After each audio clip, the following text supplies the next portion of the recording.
नमस्ते प्यारे बच्चों। तो आइए आज हम इस वीडियो के माध्यम से कक्षा चौथी की भाषा भारती एड ग्रेड अभ्यास पुस्तिका के माध्यम से समझेंगे। ये भाषा भारती जो हमारी हिंदी है, हमें ये एड ग्रेड अभ्यास पुस्तिका स्कूल में मिली है। पहले हमें पुस्तक मिली थी, पुस्तकों के पाठ हमने पढ़ लिए हैं। अब इस एड ग्रेड अभ्यास पुस्तिका में प्रश्न दिए गए हैं, जो प्रश्न वार्षिक परीक्षा में पूछे जाते हैं। इसकी अनुक्रमण का दी गई है ना। तो इसके माध्यम से भी हम देखें कितने पाठ हमारे इसमें दिए गए हैं, वो सभी हमें क्या करना है, कंप्लीट करना है। हमने पार्ट 1 पिछली वीडियो के माध्यम से कंप्लीट कर लिया था। आज हम इसका, तो यहाँ देखिए ये दिया गया है पार्ट 2। पार्ट 1 हमने पिछली वीडियो के माध्यम से समझ लिया था। आज हम इसका पार्ट 2 देखेंगे। चौथी की हिंदी का ये दिया गया है गुरुदेव रविंद्रनाथ टैगोर। जो गुरुदेव हुए हैं रविंद्रनाथ टैगोर, उनके बारे में यह पाठ दिया गया है।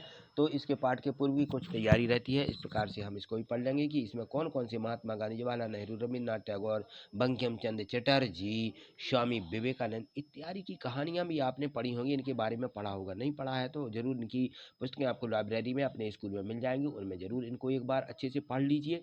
आज हम इसकी जो है दिया गया है तो हम इसको देखेंगे। इनके ऑब्जेक्ट और प्रश्न दिए गए हैं। तो यहाँ देखें, रविन्द्रनाथ जी ने उपाधि वापस कर दी थी। किसकी? सर की उपाधि। इनको सर की उपाधि मिली थी तो इन्होंने वापस कर दी थी कि हमें नहीं चाहिए। प्रश्न दूसरा दिया गया, धीरे धीरे रविंद्र बड़े होने लगे। इन रेखांकित शब्द हैं, किसके हैं? ये युग्म शब्द कहलाते हैं। इनको धीरे धीरे युग्म शब्द है ना। अगला प्रश्न तीसरा देखिए, इसमें दिया है कि रविन्द्रनाथ टैगोर को बचपन में किस नाम से बुलाते थे? रवि के नाम से बुलाते थे। इनका नाम रवि है तो रविन्द्रनाथ टैगोर इनका नाम बाद में बढ़ गया है। प्रश्न चौथा देखिए, इंग्लैंड के सम्राट ने गुरुदेव को कौन सी उपाधि दी थी? सर की उपाधि दी थी, लेकिन इन्होंने, क्योंकि ये क्या थे? अंग्रेज थे इसलिए इनकी उपाधि नहीं ली थी। प्रश्न पांचवा दिया है कि रविंद्र मीठा गाते थे। वाक्य में रेखांकित शब्द का विलोम है। मीठा यानी कड़वा, मीठा यानी क्या होता है? कड़वा, तो उल्टा कड़वा लिख देंगे। चलिए अगला प्रश्न देखें। यहाँ पे छठवां प्रश्न दिया गया है कि कोकिल कंठी से क्या आशा है? कोकिल कंठी से मतलब होता है कि बहुत अच्छा गाना या बहुत अच्छा उनका जो गला रहता है ना, मधुर स्वर, उसको मधुर स्वर भी बोलते हैं। ठीक है, चलिए तो इसको इस प्रकार से हम लिख देंगे, कोकिल कंठी, जिनका गला कोयल के समान होता है उसको कोकिल कंठी। कोयल बहुत मीठा बोलती है। चलिए प्रश्न सातवां देखें। यहाँ प्रश्न 7 दिया गया है। इसमें है, रविन्द्रनाथ टैगोर द्वारा सर की उपाधि वापस करना ठीक था या नहीं था?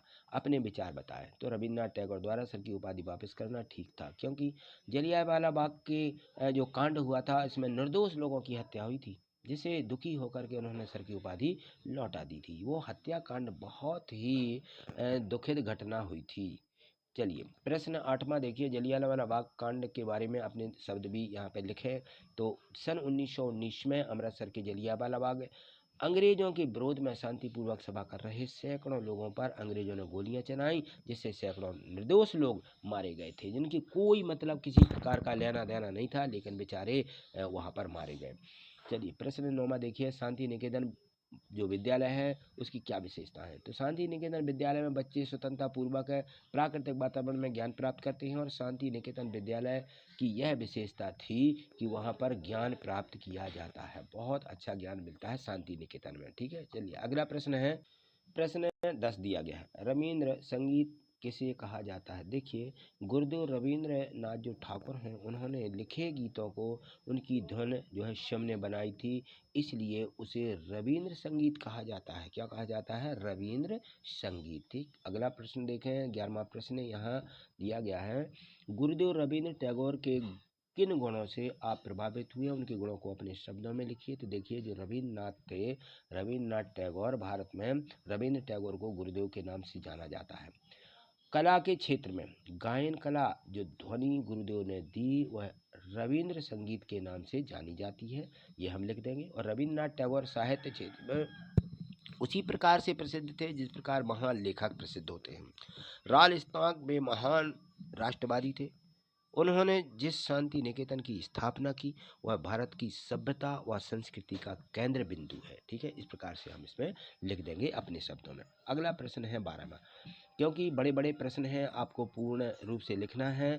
आप जिस वीडियो को प्ले करके देखेंगे तो पूरा आपको समझ में भी आएगा और जल्दी याद भी हो जाएगा। तो यहाँ देखें, प्रश्न 12वां दिया कि गुरुदेव चित्रकला कथा के आधार पर रविंद्र ठाकुर के जीवन का सार अपने शब्दों में लिखें। जो गुरुदेव हैं, चित्रकला है उनकी, उनके रविन्द्रनाथ ठाकुर थे, उनको अपने शब्दों में लिखें। तो रविंद्र ठाकुर का जन्म 7 मई 1961 बंगाल के कलकत्ता नगर में एक प्रतिष्ठित परिवार में एक बालक के रूप में जन्म हुआ। ठीक है, जिसे बचपन में रवि कहकर पुकारते थे। रवि ने शिक्षा के साथ साथ धार्मिक संस्कार भी प्राप्त किए। रविंद्र को प्रकृति से बहुत प्रेम था। वे अक्सर बाग बगीचे में घूमते थे और कविता लिखने लगे थे छोटे ही में। रविंद्र गाते भी बहुत अच्छा थे। घर वाले उन्हें कोकिला कंठी कहते थे। रविंद्र की रचनाएं छपी, पुस्तकें भी प्रकाशित हुईं। रविंद्र ने शांति निकेतन की स्थापना की। महात्मा गांधी उन्हें गुरुदेव कहते थे। क्या कहते थे? गुरुदेव।